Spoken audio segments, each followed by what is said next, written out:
రథసప్తమి తిథి ఉండగా సమంత్రక స్నానం చెయ్యాలి.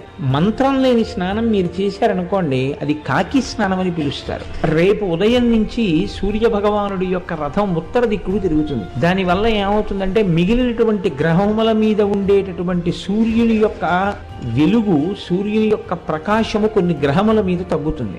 ఇంత పరమ పుణ్యప్రదమైన ఉత్తరాయణ పుణ్యకాలంలో ఎటువంటి పాపములు చెయ్యకుండా ఉండగలిగేటటువంటి శక్తి మేధస్సుకి దేని వల్ల కలుగుతుంది అంటే, ఈ కాలమునందు చంద్రప్రకాశం చేత జిల్లేడాకు మీద ఉండేటటువంటి నూగు లాంటిది రేగుపండు తలకి తగిలి బ్రహ్మస్థానమునందున్న వేడితో అది సంయోగాన్ని చెందితే రాబోయేటటువంటి కాలంలో వడదెబ్బ తగలకుండా కావలసినటువంటి శక్తిని తలపుంజుకుంటుంది, ఔషధీ శక్తిని. రెండు, ఇంత పరమ పవిత్రమైన ఉత్తరాయణ పుణ్యకాలంలో ఎటువంటి పాపకర్మలు చెయ్యకుండా మనిషి రక్షింపబడతాడు. మూడవది ఏమిటి అంటే, రేపటి రోజు ఉదయం